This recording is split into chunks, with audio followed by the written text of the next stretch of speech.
Thank you, Brady, for asking me to speak. And it's interesting because I feel like my project can actually tie in a bit with the subject matter of the morning discussions.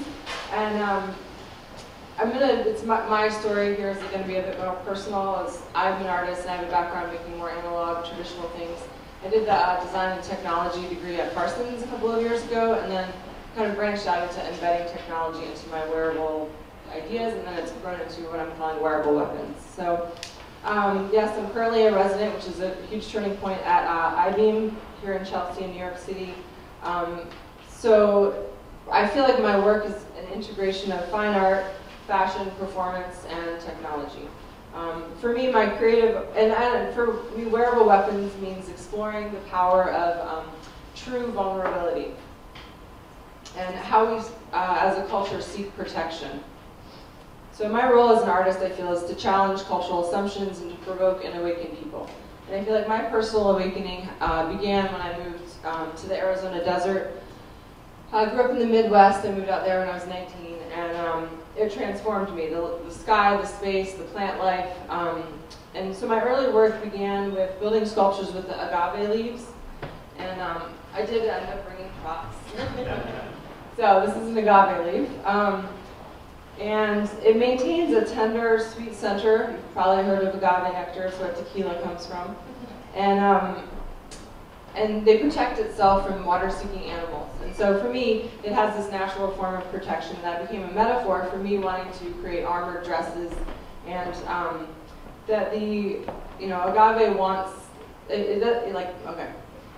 You have to treat it with respect. You can't just walk up and jab yourself into it or you get injured. So that's kind of the metaphor, is that striking this balance between respect and honor, and everybody needs to be loved and touched. So I titled this series Agave Armor, and they were definitely based around personal intimacy, the dynamic of intimate relationships, the need to feel safe and to feel protected, and the risk, like the potential to be hurt and the potential to reach the sublime when sharing intimate relationships.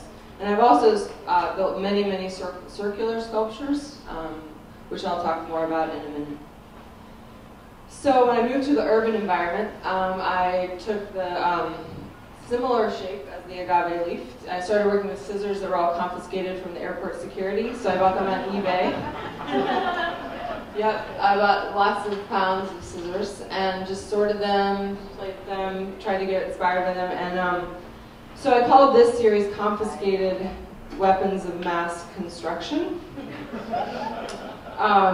So using construction scissors, using medical scissors, and working with the themes of protection and safety and vulnerability, but more on a national scale. So these are all confiscated from the airports, from people, their cultural response to the war, the fear of terrorism and tightening national security. And so the use of circles in my work, both stationary and wearable, refers to an inspiration from the archetypal, for me, a symbol of unity and perfection. And it's been used cross-culturally in many areas as a symbol of spiritual practices. So the Tibetans believe that if you view a sand mandala, it has an imprint of perfection that changes the consciousness of the viewer, just like a pure note can shatter a glass. I continued working with the scissors and these weapons and began placing these sculptures on the female form. So to me, the female body represents beauty and vulnerability, and wearing these sculptures offers a juxtaposition of elements, soft skin, hard edge. So last April, I had a show at a gallery in Williamsburg called Devotion. This brought forth a new body of work with thousands of donated razor blades. The series involved more circle forms, deadly objects, and zip ties were included. I placed them on the female form and exhibited both the sculptures and the photographs. This was when wearable weapons really started to take form, because I decided to start working purely on wearables. So wearing these weapons sent the message that it's now safe to feel beautiful.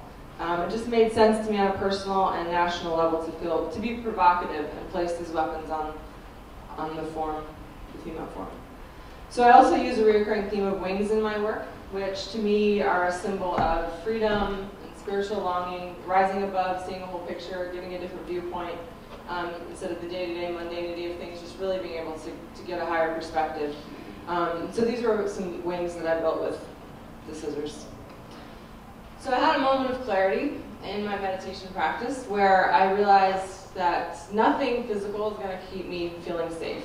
That's my experience. And so no, guns, razors, scissors, missiles, national security. It just does, I don't feel safe. So I started asking myself the question. Well, for me, it's a spiritual connection. So if the gods wore armor, what would the substance of the armor of the gods be? And the answer I got was fire, just pure fire, just intensity, just pure, impenetrable shield. So then I came up with this idea of creating a dress of fire. And this was inspired by the Rubens tube experiment, where if you put two speakers in a tube with gas, the sound wave becomes visible and it can dance to the beat of music. So I wanted to pump that through thin tubes and then activate it with music and have it be voice and music interactive. It was also greatly inspired by the Mesa de Roshi performance that Zach Lieberman created. It's all projection and sound. And then the fluid dress is actually pumps fluid throughout the dress. And then this is called the lightning organ, Greg Shakar from IT. And if you press a note, it gives electrical arcs like the Jacob's ladder. And I actually have worked a little bit with Arduino, not so much with LilyPad, but I feel like to create those voice interactions, you can program that stuff with the microcontrollers. So another concept that I was thinking of was creating wings with electrical arcs. So I did this concept drawing, and a week later I went to see the Maker Faire in Queens, and Arc Attack was there performing. This was 2 years ago. And I was really inspired by these dramatic, they have these huge Tesla coils, and they were like arcing to the beat of music, they had lightning-proof music equipment, and I was really inspired, and I was like, okay, I want to take this idea of using electricity and making it more refined, making it safe to be wearable, and just have a more delicate experience. So a friend of mine recommended that I do some research on the violet ray, which was invented by Nikola Tesla. It's a handheld device that has a mini Tesla coil in it, and that it was invented as a healing device. Back in 1890, these were invented. But the modern day version is actually called a violet wand, and it's basically the two main people that purchase these are either police departments or the larger community is the S&M community. So they're a sex toy that you can stick different attachments into, and then they give off its electrostimulation. And they can actually either burn, induce scarification, or you can arouse the person through light, staticky, kind of tickling feeling.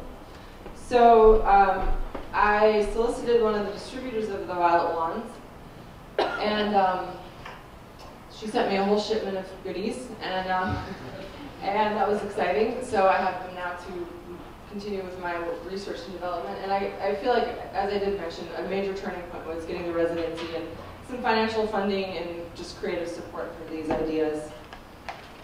So this is kind of a mood board. This is Alexander McQueen and Iris Van Herpen are some fashion designers that I really enjoy. And I'm just kind of going with this Elizabethan collar, protecting the head, which is a vulnerable space, and moving towards, well, I've just been working with collars. So this is my current very rough tech sketch. So I want to have a Faraday cage that's protecting the body that's made with conductive thread. I want to have electrodes. Actually, the big thing is that when Violet Wanda sent me all these wands, she recommended that I design my own electrodes. So that kind of opened the door to designing some electrodes. So I want to design electrodes that are in the shape of flames and then have them activated by the voice or by music. And so these are Faraday cages that are out there. Chainmail from Arc Attack. These are high power line guys wearing a really thin fabric that's made with like 25% stainless steel thread, and then just a traditional metal cage with a Tesla coil. And this is an artist that works with filigreed metal, who I like. So I started just playing around with shapes for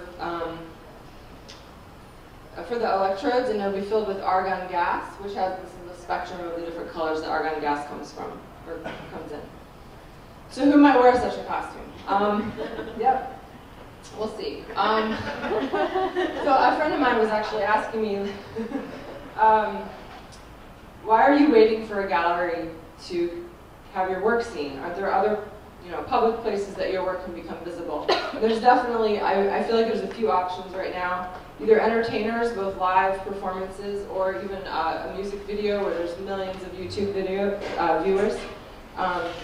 And then the second one is recommended to work with Women for Women International and have them collect materials from the war-torn countries, and then I would build them out into wearable weapons. And also there's an element of wanting to explore a little bit of Wilhelm Reich's work with bioelectricity and his research. So that's it. My main message, I guess, with this body of work is that the only real protection is spiritual, that physical weapons offer a false promise. And I do want to just put in there, I was talking to somebody last night, that I am open to collaboration. I'm looking for some electricians and scientists, so if you guys have some recommendations or anybody here wants to talk about collaboration, I'm open. So thank you very much.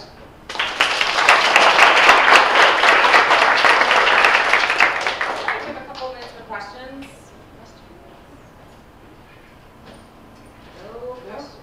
No questions. Such a loquacious group. All right, well, thank you so much, Carrie Mae Rose, for your presentation of your work. So can I add one thing? Yeah. Whatever breakout group you're with, I do actually have some violet wands and some jewelry that Sure, I have some of the bracelets that are scissors. you can play with them. And the razor collars, and I haven't, yeah, that's, I just brought, I can lay them out.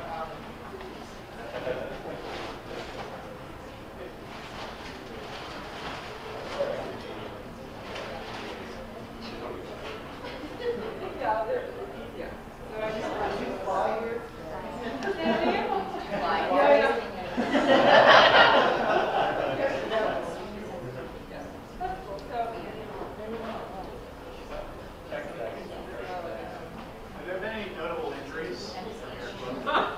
No, there haven't. I've cut myself a bit. I figured they're not gassy. How would you feel if they didn't get reconfiscated at the airport? Would that be bad or would that be good? I mean, initially I wanted to put the sculptures like in cement and back in the airports as an art piece in the airport. Initially, it was like I wanted to make develop scissors and then put it up on the wall and security. I mean, I guess if somebody purchases it, they can do what they want. My experience is the TSA